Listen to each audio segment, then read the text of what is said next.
Hello and welcome to the Oregonian Sports Podcast. I'm Bill Oram, and if you're listening to this podcast and you enjoy conversations about sports in the great state of Oregon, then you're going to love our new text messaging campaign.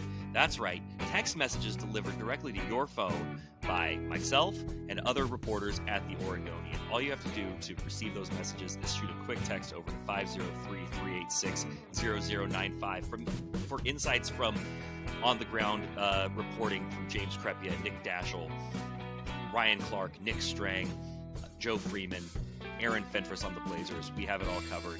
Again, that number is 503-386-0095. Take a quick break. Text that number. Okay, you've done that? Great. Now we're going to skip the texting, and we're going to go straight to one of those people who will be texting you in the next few days. James Crepea, our Oregon Ducks beat writer, our stalwart in Eugene, and our man on the scene on Saturday for Oregon's absolute thrashing of the California Golden Bears, 63-19. James, how you doing? Were you able to stay dry on Saturday? Yes, it was somewhat successful in that regard. If anybody stayed totally dry, I'd love to know how they pulled it off, because that was a difficult one to accomplish that feat, no matter how early you showed up or no matter how late you left. But it is that time of year. It's part and parcel, and in the grand scheme of things, I adjusted my predicted score in part because of the weather. Not even the weather could dial back Oregon's offense, no matter who the quarterback, running back, receiver, or anything else was. That was as sound a lopsided whooping as you will see in conference football, certainly under the conditions. James, I got to tell you, so I was in Boulder with the Beavers for their game at Coach Primeville, and I was watching in my room. Now, you have to know, after the Utah win, readers of the Oregonian would know that I wrote that Bo Nix not only should be in the Heisman Trophy race, he should be leading it, that he has been the best player in college football, that the Ducks are good enough to actually play for a national championship, not just weasel their way into the college football playoff. All of that, all the superlatives, all the hyperbole. And then on the first play of the game, I watch in horror as Bo Nix throws a pass to his brother, Tez Johnson, and it goes off Tez's fingertips for an interception, Bo's second interception of the year. I have to ask, it's a long game. It's a 60-minute game, 4 quarters. It certainly didn't portend disaster. But what were you thinking on that first play? And then really those first few minutes when it was about as bizarre of a start to a college football game as you're going to see? Well, what I was thinking on the first play was, weather's going to be a thing today. That's what I was thinking. I was like, all right, well, because again, remember, we were talking about the first play. There was a downpour before the game. I mean, yeah. Unlike the mistiness that later arrived or that usually is here at this time of year, it was downright pouring. So, yeah, I figured there was going to be a slick track and everything else, and I figured that it was going to be a little bit hard to throw the ball through the air. Again, that's why I kind of, not so jokingly, did adjust what I thought the score was going to be. But, yeah, then it happens on the first play, and just go, all right, well, it's going to be that kind of day. It's probably going to be a lot of running, and therefore the clock's not going to stop a whole lot, and, okay, it'll be a little closer than some thought. And, of course, then, yes, the back and forth between takeaways and giveaways and penalties that negated touchdowns and, second and 37 that doesn't make a difference, and you name it. Yes, it was a bizarre first quarter insofar as Oregon's offensive execution, Cal's offensive execution for that matter, just sloppy. And if you had to boil it down to anything, just say, yeah, it was just sloppy. It was sloppy across the board. It was ugly at times. Yet, they go to halftime with Dan Lanning being justifiably annoyed, and they're on pace for well over 600 yards that they still nearly hit, and end up, and being on pace for over 60 points, which they also hit. But when you are process-oriented, as they proclaim to be and very much are, yeah, you're going to go in feeling like, well, between that play, between the snap that deflected off of Tez Johnson, that had nothing to do, it wasn't his fault, but, certainly didn't look good. Between, again, the just volume of penalties, some of them very much self-inflicted. Yeah, they're going to go into halftime feeling like doesn't matter what the score is. This was ugly, and that's not reflective of what that team is capable of. And I think they showed a little bit more of what they're capable of in the second half in that regard.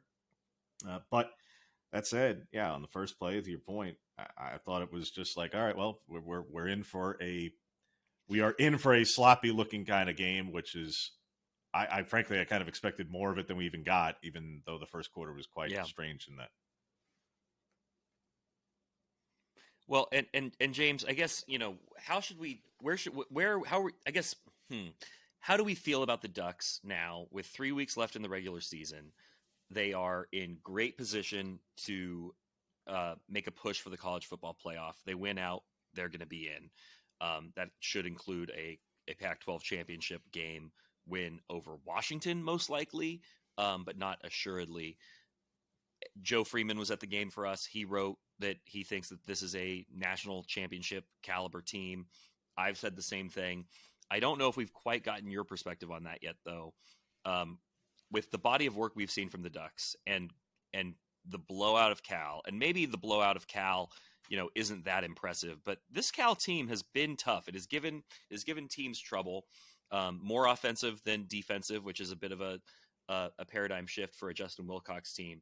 But at this stage of the season, going into what is a big game against USC, they're all big games at this point, of course, but SC certainly brings a lot of firepower, and the defending Heisman Trophy winner to Autzen Stadium.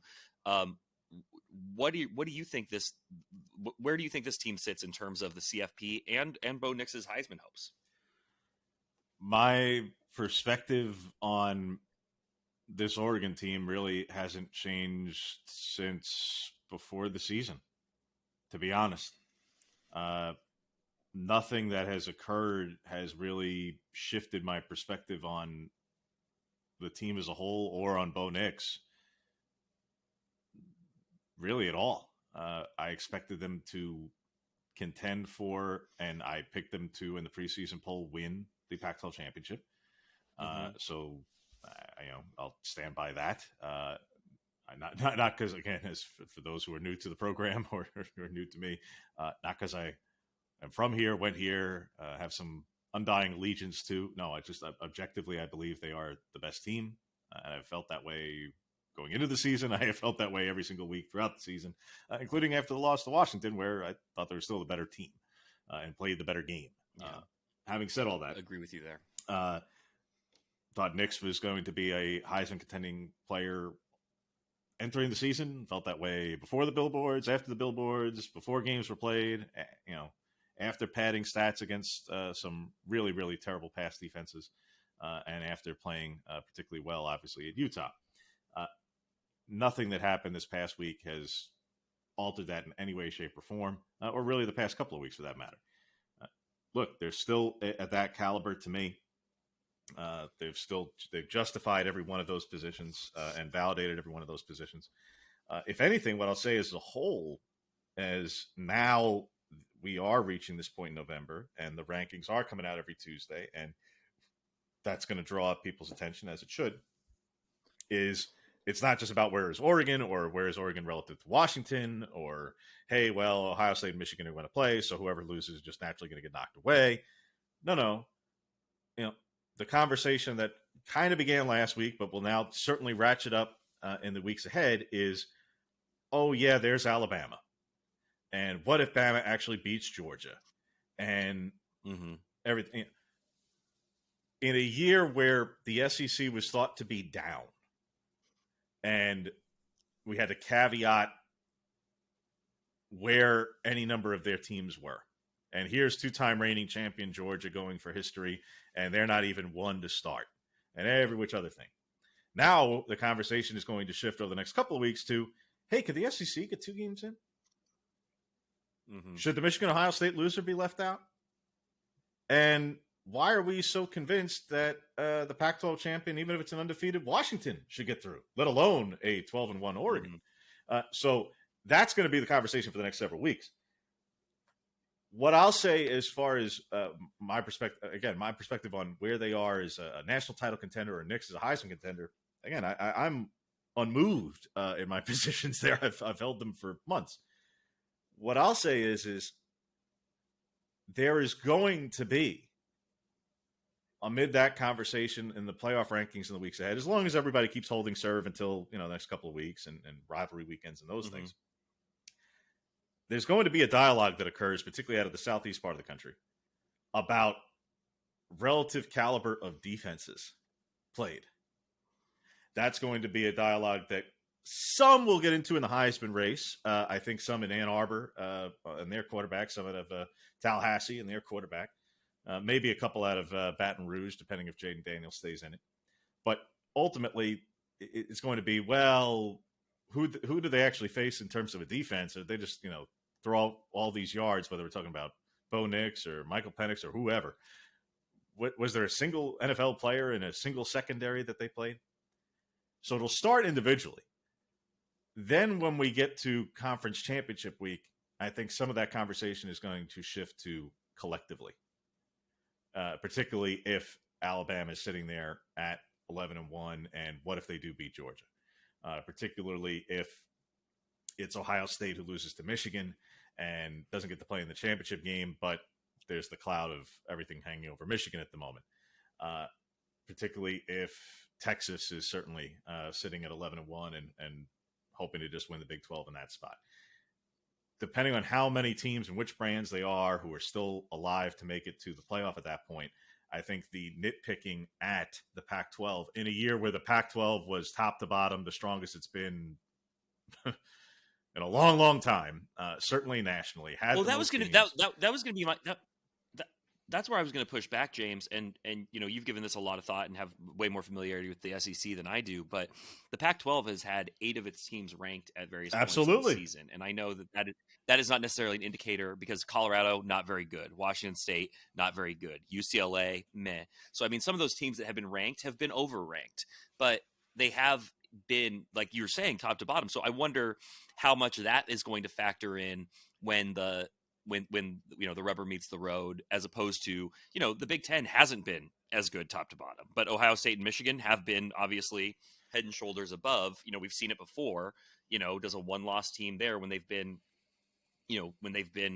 top 2-3 all season long, necessitate one of them falling out of the top 4? And how much does an Oregon, dominant showing against, Washington State really move the needle when we see Washington State at 1-7 in conference? Yeah, and that's where I say I bring up every other possibility, because it's not, to me, just about against Michigan or Ohio State today, or whoever the winner ends up being once they're going into championship weekend.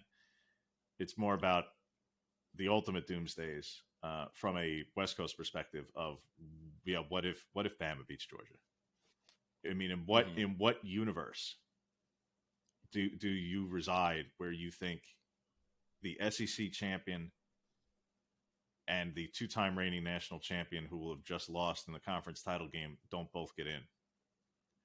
And if you start with the position that under that scenario, both of them get in, I don't really care what you think about who won Michigan, Ohio State, and whether they're one loss or undefeated.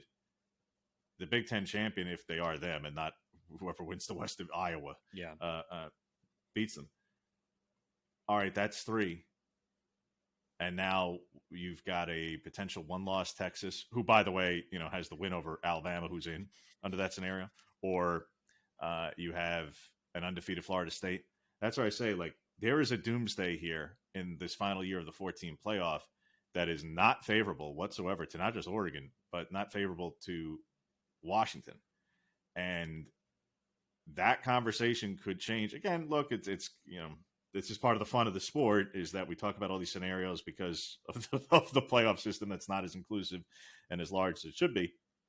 But that conversation, like I say, is going to happen as long as everybody keeps winning this year, which I realize, like, college football has shown historically that doesn't always happen, and it could all be a moot point. Sure. But my point is that for Washington and Oregon, you should be hoping that history continues to repeat itself, because you shouldn't just sit back and go, oh, of course they're going to get in.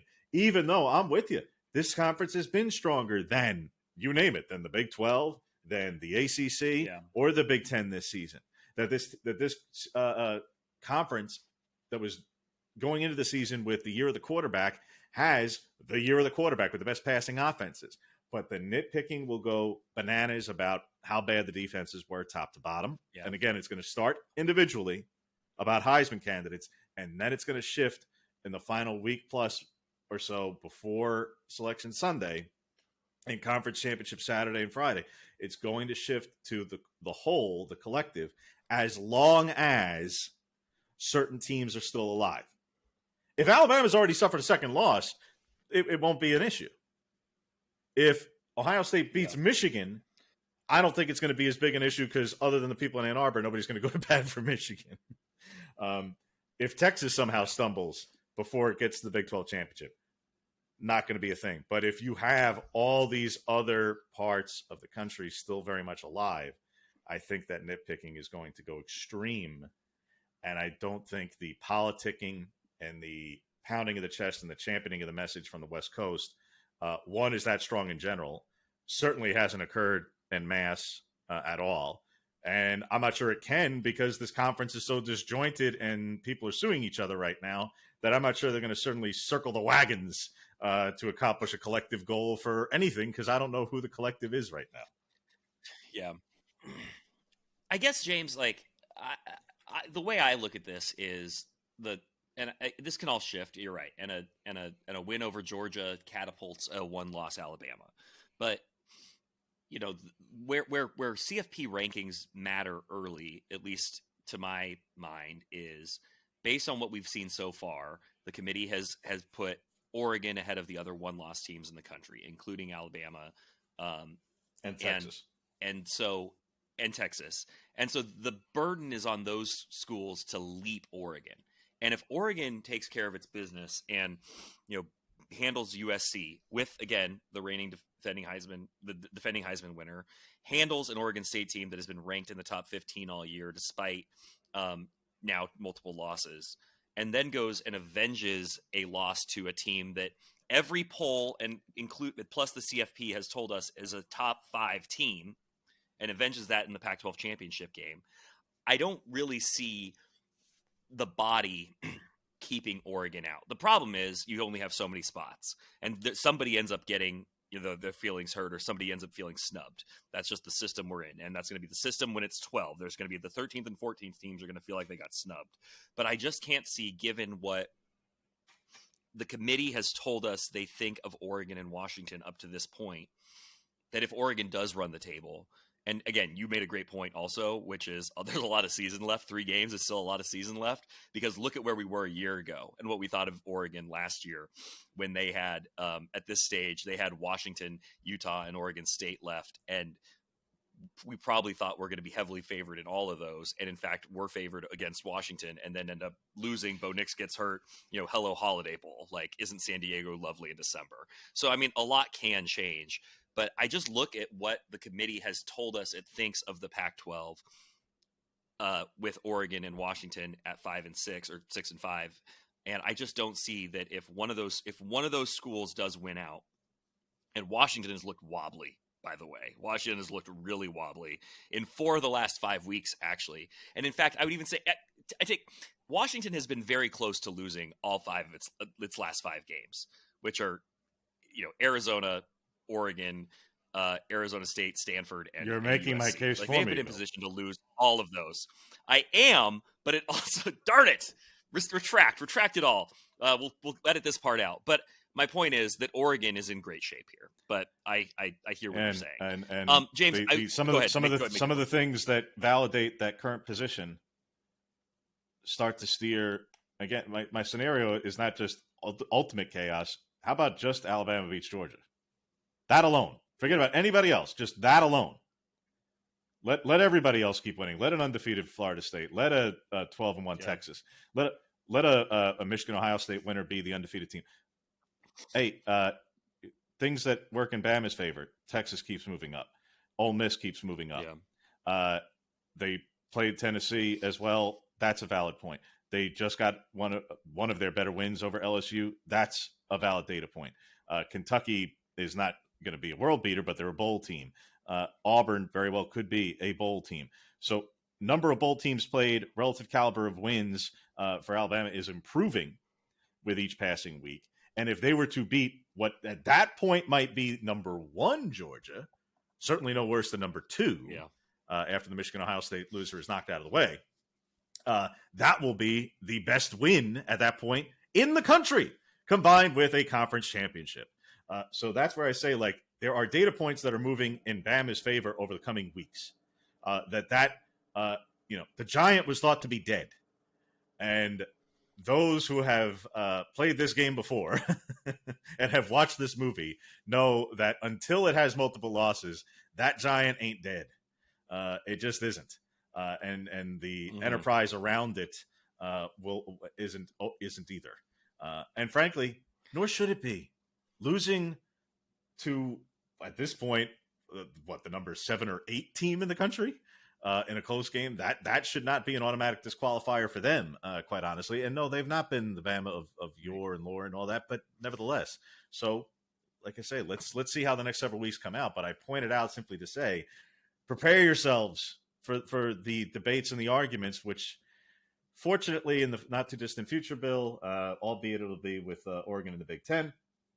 But some of these debates will not matter as much insofar as they will come with home field advantage. They'll come with conference championships, and beating rivals will always matter.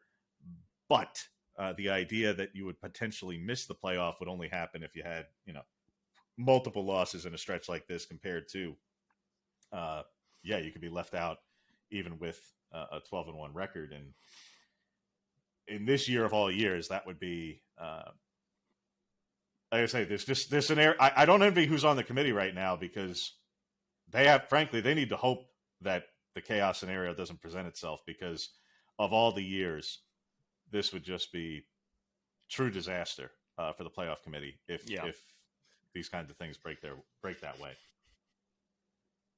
James, you mentioned obviously the Big Ten and next season. We got the schedule last week. We got a glimpse of what your life is going to look like next fall. We had previously heard who the Ducks were playing where, but we didn't know when. And I wonder what jumped out to you about the Ducks' Big Ten schedule, which starts September 28th at the Rose Bowl against UCLA. Then they're home for a couple of games against Michigan State and Ohio State, at Purdue, home against Illinois, at Michigan on November 2nd, and then they close with 2 of their last 3 at home, plus a trip to Camp Randall and Wisconsin. What are your takeaways from now seeing that schedule on paper? Well, I thought, like you say, the who and where was already known and announced, so you can't be like, oh, you were shocked by any of the destinations or whatnot. Totally. But I thought that as a format, I'll get to the specifics to Oregon specifically, but I thought as a format that this was actually quite disappointing for the Big Ten as a schedule. And I say that because I don't think it's particularly equitable or right that a conference schedule has, in a 2-bye season no less, has teams in Oregon and Washington who have a bye week in the second to last week of the season. You'd be like, well, what about the LAs? No. They have non-conference opponents at the end. Like, yeah, their conference portion is wrapped up the week before, but they're still playing football that week. This is not the Pac-12 where SC has a true bye before playing, in some years. No, they're still playing games. Oregon and Washington aren't playing a game in the second to last week of the season because they're going to then play each other. That's wrong. If I were the other teams in the league, I would feel that was wrong, let alone those 2 teams who shouldn't be too thrilled about it. For Oregon's purposes, being the only team that plays 8 straight conference games, again, in a 2-bye season, no less, I would be, if I were somebody who had a vested interest insofar as, in the administration, both of the university or the athletic department, in the football program, I would be absolutely livid. I'd be irate about that. That's wrong. That should not occur. I don't care who the team is. I don't care if Indiana had 8 straight home games, 8 straight conference games with no bye. Anybody under that circumstance, that should have been an automatic. This format does not work. There's no way to justify 8 straight games without a bye when you have 2 byes in the season. That's just absolutely inexplicable. I thought, after hearing from Kerry Kenny, the COO of the Big Ten, weeks ago, when initially they got into the Big Ten, and then afterward when they came out with the opponent rotation, that they're going to take in the 3 time zone trips into account, get creative with how to do that, and they'd use the byes as a way to kind of soften the proverbial blow with the west to east and east to west trips, and et cetera, et cetera. To see that all of the Eastern time zone teams got that benefit, and the West Coast teams did not get that, certainly not in the same relative share, where literally every single Eastern time zone team who comes west has a bye either the week before or the week after, but where the West Coast teams, when they go to the Eastern time zone, vice versa, that is not uniform, that it's 1 of 2 for the LA schools, each of them, that I believe it was 1 of 3 for Washington, and that it's 0 for 2 for Oregon. That's wrong. So when you have a team who has 8 straight conference games without a bye, and, oh yeah, by the way, when they go east to Michigan, when they go east to Purdue, which is technically in the Eastern time zone, that you don't have the benefit of a bye before or after either one of those games, that's wrong. To me, that's wrong. That comes off as empty words when, as a conference, you say you're going to prioritize these things, and it got prioritized for the Eastern time zone teams. So I'm not, again, you can't get into surprise by way of opponents and locations. We already knew that. And I think that part of the schedule is great. I don't know a fan who could be possibly disappointed with the idea, especially compared to relative to who they could have played if the Pac-12 continued to exist. So from that perspective, if you're a season ticket holder and the like, you're thrilled. You missed out on a chance to see Ohio State in 2020 because of COVID.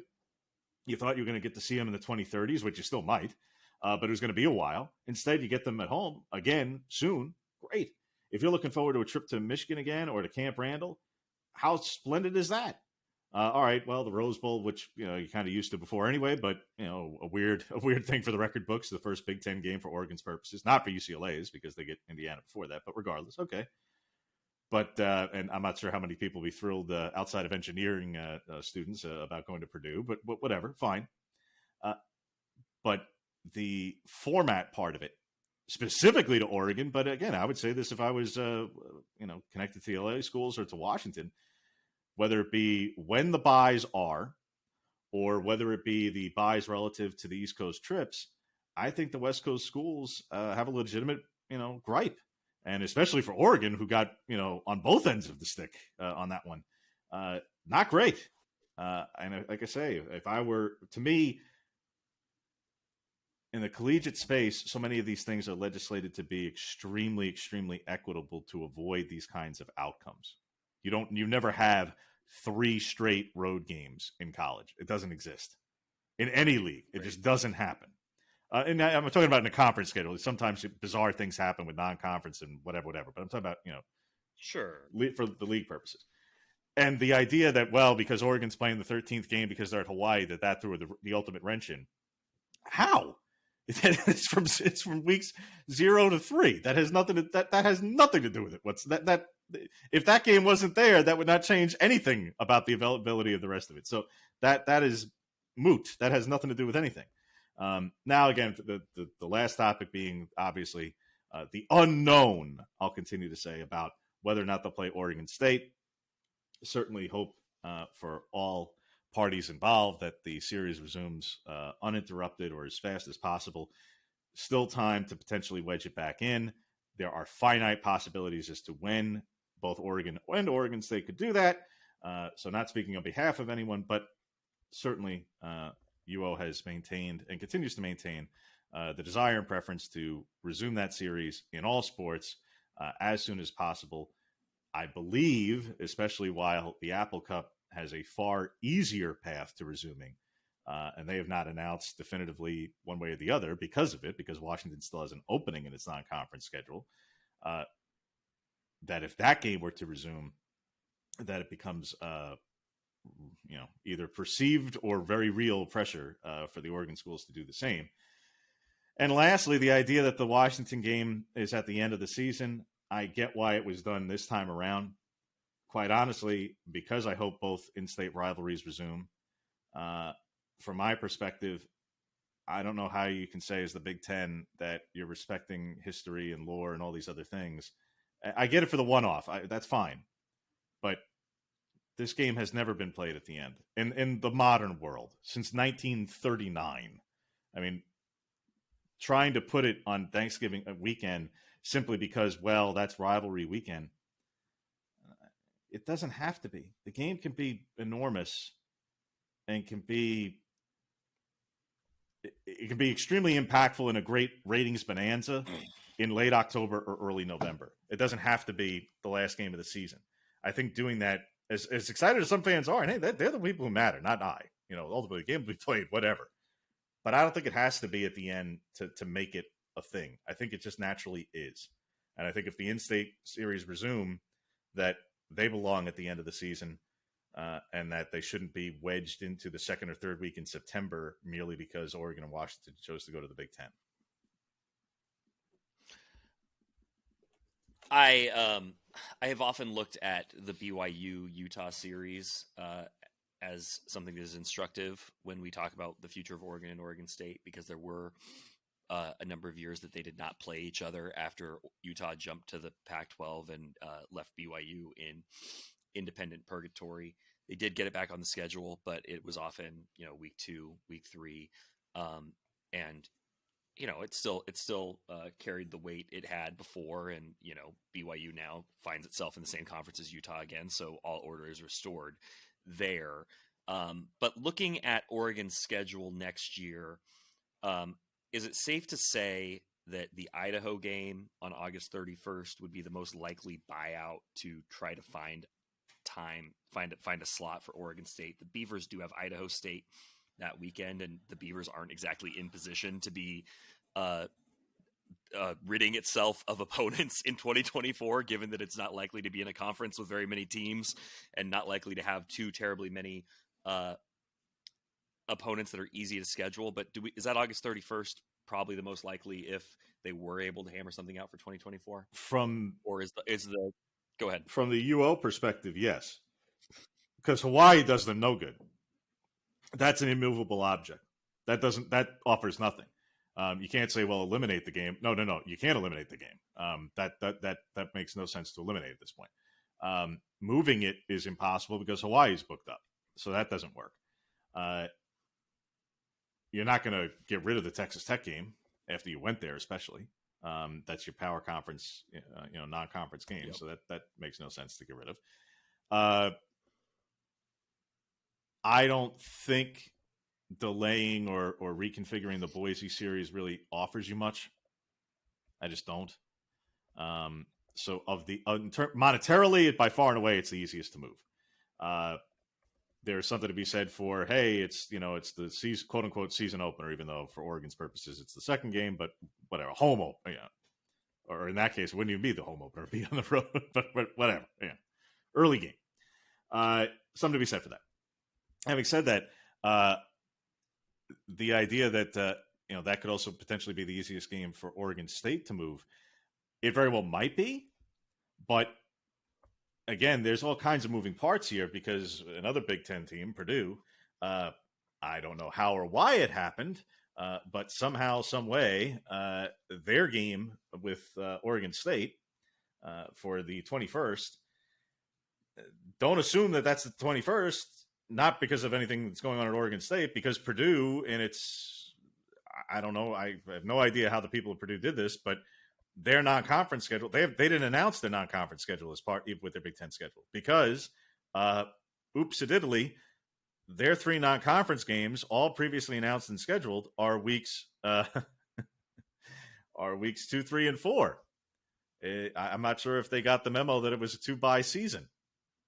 So Purdue would be on paper right now as it stands, starting the 2024 season in week 1 with a bye. I don't think that's going to happen. So where is Purdue going to create an opening in its non-conference schedule in terms of at least time to be determined?